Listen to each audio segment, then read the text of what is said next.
मेरा भाषण समाप्त होने दीजिए। मैं ठीक से इन्हें एक्सपोज करने वाला जी। मैं पढ़ूं और बताऊं कुरान में क्या लिखा है। मार हो जाएगी मार। ये हिंदू की बलमनसाहत है जो कुरान पढ़ के तुम्हें बताता नहीं है। सरकार इनकी थी, इन्होंने वक्त को आफे दान दे दिया और क्या नारा दिया, जो जमीन सरकारी है वो जमीन हमारी है। ये लोग बैठाइए इनको, इन्हें बैठाइए, ये बोल नहीं सकते। बैठ जाओ, बैठो। आपस में बात नहीं प्लीज। उत्तर प्रदेश की 74% वक्फ की संपत्तियां सरकारी जमीन पर कब्जा करके बनी है। वक्फ अधिनियम की जो ही माननीय गृह मंत्री ने घोषणा किया, पूरे देश में तूफान आ गया। आश्चर्य होता है, वक्फ की घोषणा भी नहीं हुई, कानून सामने भी नहीं आए, विरोध शुरू हो गया। ये लोग भूल गए नरेंद्र मोदी किसी और मिट्टी के बने। आपके विरोध से वो डरने वाले नहीं थे। जैसे फिल्मों में गुंडे हुआ करते थे, जिस औरत पर हाथ रख दी वो औरत उनकी हो गई। इसी प्रकार से इन वक्फ बोर्डों ने भू माफियाओं की तरह काम किया। जिस जमीन पर हाथ रख दिया इन्होंने, वो जमीन उनकी हो गई। माननीय उपसभापति महोदय, बहुत ध्यान से मैं नासिर साहब को सुन रहा था। वो किसी शायर ने कहा है, तू इधर उधर की न बात कर, तू बता कि कारवां कहाँ लुटा। मैं बताऊंगा इन्हें कारवां कहाँ लुटा है। मेरा भाषण समाप्त होने दीजिए। मैं ठीक से इन्हें एक्सपोज करने वाला जी प्लीज। माननीय उपसभापति महोदय, अच्छा डिस्कशन आप चलने दें। मैं इनकी बातों को सुन रहा था और मैं इस सदन के संज्ञान में लाना चाहूंगा। माननीय सदस्य सैयद नासिर हुसैन जब इस बारी राज्यसभा में चुने गए, जब ये इनके जीत की घोषणा हुई, मैं उस समय कर्नाटक के बेंगलोर में था। कर्नाटक की विधानसभा में पाकिस्तान जिंदाबाद के नारे लगाए गए थे। भारतीय जनता पार्टी के कार्यकर्ताओं ने विरोध किया, उनको पकड़ करके जेल में भेज दिया गया। भारतीय जनता पार्टी के कार्यकर्ता जो इस पाकिस्तान जिंदाबाद के नारे का विरोध कर रहे थे, उन्हें जेल में भेज दिया गया और इन्हें प्रचित किया गया। ये लोग बैठाइए इनको, इन्हें बैठाइए, ये बोल नहीं सकते। बैठ जाओ, बैठो। आपस में बात नहीं प्लीज प्लीज। आप बैठो, बैठो प्लीज प्लीज। आपस में बात नहीं, आपस में बात महोदय, आप चेयर को संबोधित करें। हम लोग नहीं, चेयर को संबोधित करें। सभापति महोदय प्लीज, आप चेयर को संबोधित करें। सभापति महोदय, आज देश के लिए गौरव का दिन है। देश के आम मुसलमान के लिए, देश के गरीब मुसलमान के लिए, देश के पसमंद बीच में टोका टोकी नहीं होगी, तो दोनों के लिए होना चाहिए। फिर दो please please please. Nasir ji please please. झूठ बकवास शब्द उपसभापति महोदय नहीं जा रहा, आप रिकॉर्ड पे नहीं जा रहा, बैठ जाइए। उपसभापति महोदय, आज का दिन गरीब मुसलमानों के लिए, पसमानदा मुसलमानों के लिए, तलाकशुदा महिला बहनों के लिए, विधवा महिला बहनों के लिए, अनाथ बच्चों के लिए आज ऐतिहासिक दिन है। एक क्रांतिकारी परिवर्तन आने जा रहा है। पूरी की पूरी इस गरीब समाज, मुस्लिम समाज की आर्थिक और सामाजिक व्यवस्था में यह वक्फ अधिनियम क्रांतिकारी परिवर्तन लाने जा रहा है। मैं आभारी हूं माननीय मोदी जी का, जिन्होंने इस महान विधेयक को इस सदन में लाने का काम किया। अध्यक्ष सभापति महोदय, हम हिंदू हैं, हम लगातार अपने समाज में परिवर्तन की बात करते हैं। हमने लगातार अपनी समाज की बुराइयों के विरुद्ध संघर्ष किया है। इतिहास बड़ा गवाह है, हमारे यहाँ सती प्रथा होती थी, हमने सती प्रथा निषेध अधिनियम लाया। हमारे यहाँ बाल विवाह होता था, हमने बाल विवाह निषेध अधिनियम लाए।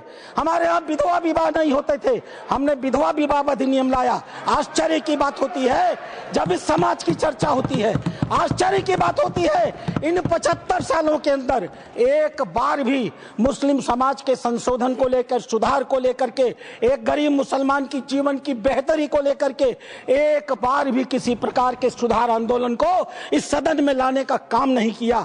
आज यह पहली बार है और हमें गर्व है अपने प्रधानमंत्री पर, नरेंद्र मोदी पर, जिन्होंने इस मुस्लिम समाज के सुधार के ऐतिहासिक विधेयक को लाने का काम किया है। 2014 में माननीय प्रधानमंत्री बने थे, उनके दृष्टि में कभी हिंदू और मुसलमान नहीं होता था। उनका सिर्फ एक नजरिया होता था, गरीब और अमीर। आप गौर कीजिएगा, यह सदन गौर करेगा। हम जनधन योजना लेकर के आए, 42% लाभार्थी मुस्लिम थे। हम प्रधानमंत्री आवास योजना लेकर के आए, 31% लाभार्थी मुस्लिम थे। हम उज्ज्वला योजना लेकर के आए, 37% लाभार्थी मुस्लिम थे। हम मुद्रा योजना लेकर के आए, 36% लाभार्थी मुस्लिम थे। हम स्किल इंडिया लेकर के आए, 22.7% लाभार्थी मुस्लिम थे। हमने प्रधानमंत्री एम्प्लॉयमेंट गारंटी प्रोग्राम चलाया, अध्यक्ष महोदय 70% अधिक मुसलमानों ने उस योजना का इस देश में लाभ लिया। मेरे पार्टी की बैठक है, मुझे बताना नहीं चाहिए, लेकिन मैं कहूंगा, माननीय प्रधानमंत्री इसी बाल योगी सभागार में हम सारे सांसदों की बैठक ले रहे थे। उन्होंने क्या कहा हमसे?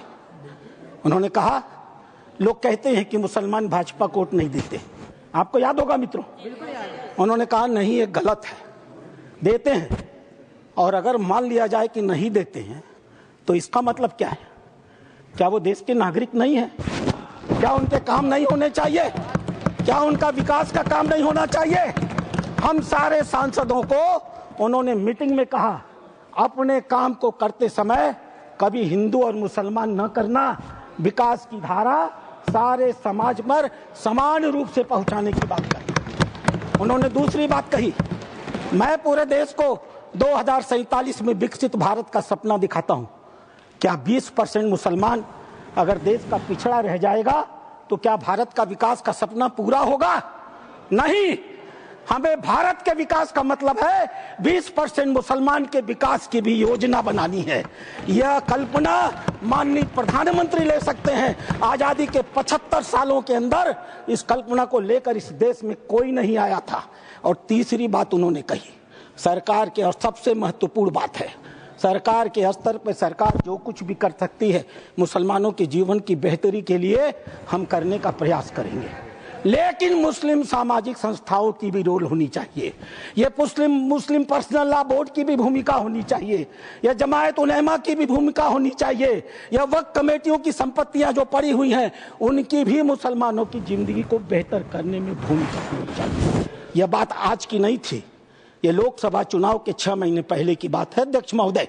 उस समय वो कल्पना लेकर चल रहे थे कि अगर हमने मुस्लिम वक्फ की संपत्तियों का बेहतर उपयोग कर लिया, पारदर्शी उपयोग कर लिया, उनकी आय को बढ़ा दिया, उनके ऊपर जो कब्जा करके लोग बैठे हुए हैं उन कब्जेदारों को हटा दिया, तो स्वाभाविक रूप से जो अकूत संपत्ति पूरे भारत में मुसलमानों के पास आएगी, हम उसका इस्तेमाल गरीब मुसलमानों की शिक्षा के लिए, जीवन की बेहतरी के लिए, उनके मुसलमान महिलाएं दर बदर भीख न मांगे, अपनी इज्जत का समझौता न कर सकें, कोई बूढ़ी मुस्लिम रात को खाली पेट सोने के लिए मजबूर न हो, हम उसके लिए व्यवस्था करके लाएंगे। और वस्तुतः अध्यक्ष महोदय, वक्फ अधिनियम की जो ही माननीय गृह मंत्री ने घोषणा किया, पूरे देश में तूफान आ गया। आश्चर्य होता है, वक्फ की घोषणा भी नहीं हुई, कानून सामने भी नहीं आए, विरोध शुरू हो गया। तुम्हारी मस्जिदें कब्जा कर ली जाएंगी, तुम्हारे दरगाह कब्जा कर लिए जाएंगे, तुम्हारे कब्रिस्तान कब्जा कर लिए जाएंगे, तुम्हारे मदरसे कब्जा कर लिए जाएंगे। मैं एक पत्रक लेकर के अध्यक्ष महोदय आया हूं। केरल और कर्नाटक की एक आतंकवादी संस्था है PFI, माननीय गृह मंत्री को आभार प्रकट करता हूं, उन्होंने बैन किया है। PFI की एक दूसरी संस्था है SDPI। आज SDPI, मेरे पास पर्चे हैं, मैं गृह मंत्री को सौंपूंगा और आपको भी दूंगा। आज SDPI पूरे देश में, मेरे पास राजस्थान के पर्चे आए हैं जहां SDPI सबसे कमजोर है। पूरे देश में पर्चे बांटे जा रहे हैं और बताया जा रहा है कि ये वक्फ कानून अगर आ गया तो मस्जिदों पर भाजपा सरकार कब्जा कर लेगी। आखिर क्यों? लेकिन ये लोग भूल गए, नरेंद्र मोदी किसी और मिट्टी के बने हुए हैं। आपके विरोध से वो डरने वाले नहीं थे। आप चाहे जितना भी विरोध करते, वो मजबूती के साथ एक आम गरीब मुसलमान, एक दलित, एक पिछड़ी महिला, एक अनाथ महिला, एक तलाकशुदा महिला, अनाथ बच्चों के साथ खड़े होने वाले थे और इसीलिए वो मजबूती से विधेयक लेकर के आए। अध्यक्ष महोदय, ये चर्चा कर रहे थे वक्फ बाई यूजर की। क्या होता है वक्फ बाई यूजर? हजरत मोहम्मद साहब ने क्या कहा था? आपके पास अपनी कोई संपत्ति हो तो दूसरों को भले के लिए दान करो। हदीसों ने क्या लिखा था? यदि किसी व्यक्ति के पास अपनी संपत्ति है, उस संपत्ति का एक हिस्सा वो दान कर सकता है, उसके लिए मुतवल्ली बना सकता है, उसके आय के साधन कैसे होंगे लिख सकता है, आय से होने वाली आय किस वर्ग के उपयोग में आएगी उसके भी निर्देश दे सकता है। What is this Waqf by user? किसने आपको संपत्ति दी? किसने आपको संपत्ति दान की? किसके मन में मनसा थी कि अल्लाह को दे दिया जाए? एक भी आदमी ने वक्फ बाय यूजर की संपत्ति वक्फ के अधिनियम के तहत नहीं दी। जैसे फिल्मों में गुंडे हुआ करते थे, जिस औरत पर हाथ रख दी वो औरत उनकी हो गई, इसी प्रकार से इन वक्फ बोर्डों ने भू माफियाओं की तरह काम किया। जिस जमीन पर हाथ रख दिया इन्होंने वो जमीन उनकी हो गई। आज इस मानसिकता से ये काम करते हैं। जमीनों पर मैं कानून लेकर के आया हूं। अध्यक्ष महोदय, इसी सदन में माननीय सदस्य झूठ बोल रहे थे, असत्य बोल रहे थे।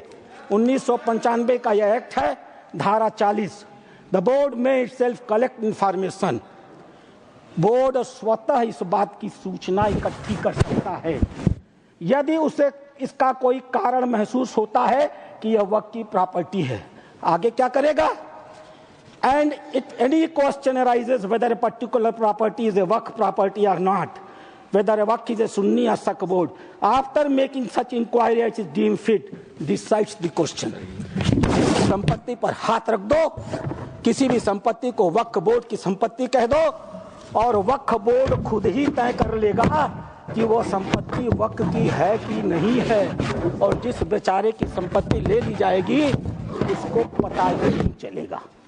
और अगला वाक्य क्या है?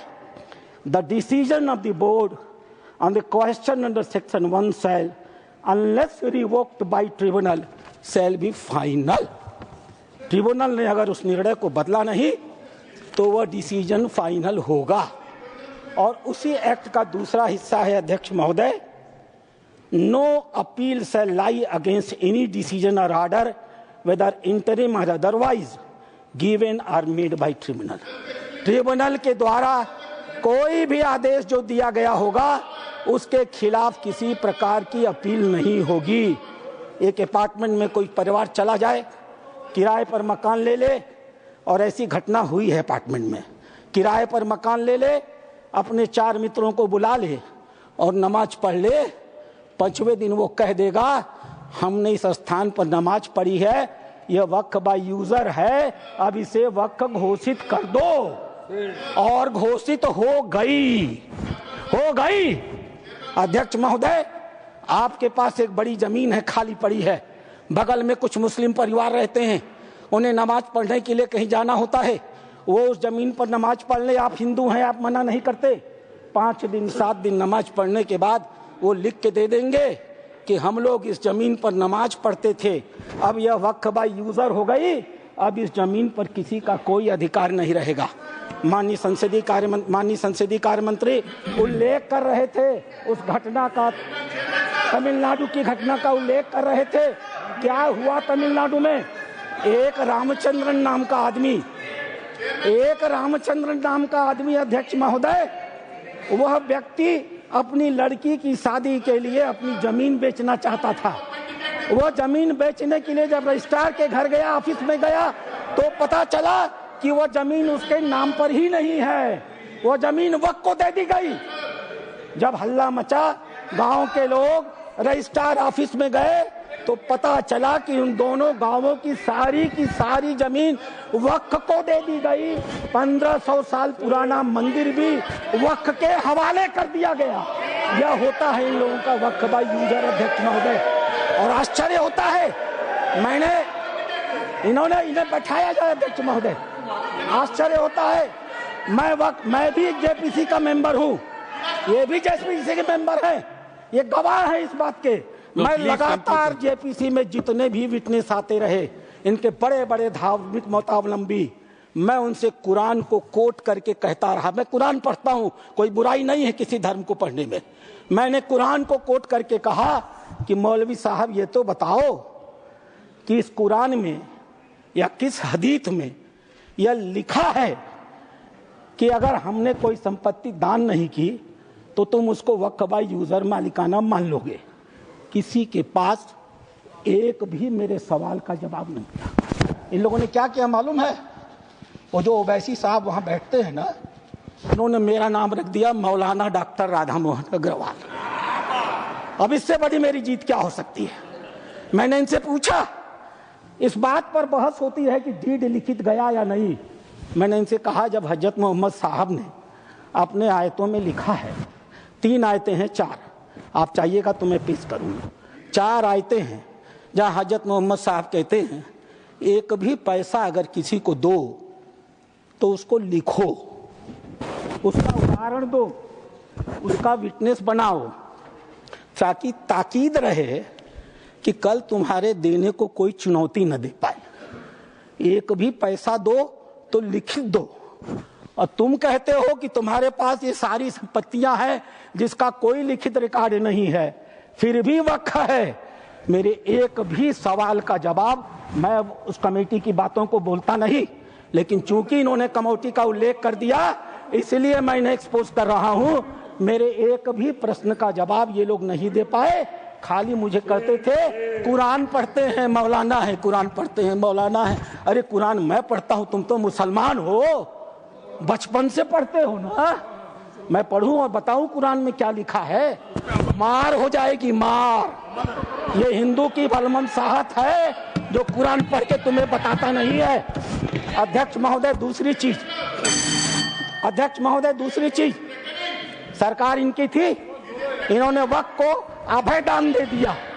और क्या नारा दिया? जो जमीन सरकारी है वो जमीन हमारी है।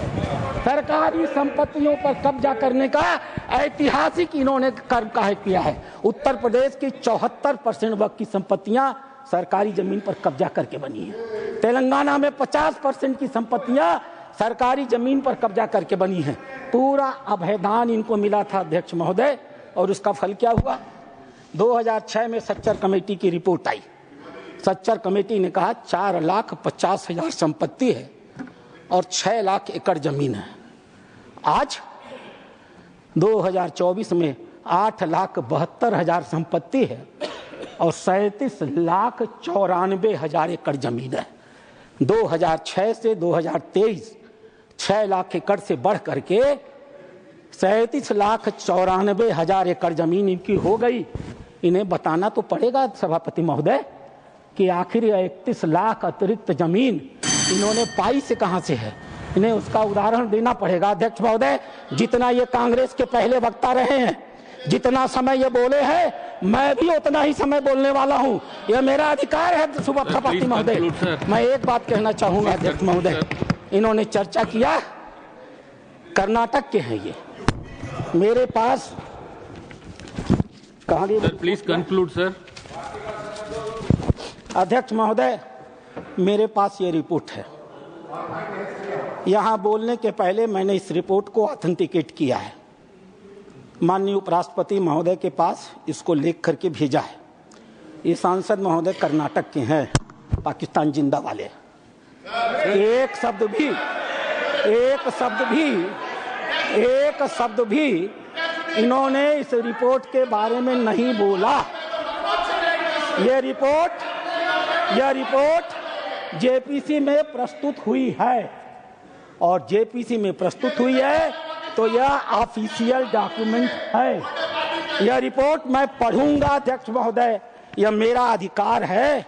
मैं आपको बताऊंगा कि कर्नाटक के अंदर किन किन नेताओं ने वक्फ की कितनी कितनी संपत्तियों पर कब्जा कर डाला है। नाम पढ़ता हूं मैं। Qamrul Islam foreign minister, Suryavanshi ex MP, CM Ibrahim ex union minister, Rahman Khan ex union minister, Abdullah Sharif Waqf board official, NA Harris MLA, MA Khalid ex CO, Mumtaz Ahmed Khan chairman, Mohammed Sanaullah IAS, mister Sindhu Giri former minister, MF Pasha IPS, Khaneez Fatima Khaneez Fatima MLA, CK Jaffer Sharief foreign minister, और एक नाम अध्यक्ष महोदय, प्लीज कंक्लूड, अदरवाइज एक नाम अध्यक्ष महोदय, we will take it from the party सदन टाइम की मर्यादा में। Sir please conclude, otherwise we have to take it from the party time. मैं कंक्लूड कर रहा हूं। इस सदन की मर्यादा में मैं एक नाम लेने से इनकार करता हूं। वो इस समय सदन में है भी नहीं। नाम क्या है अच्छी तरह से जानते होंगे।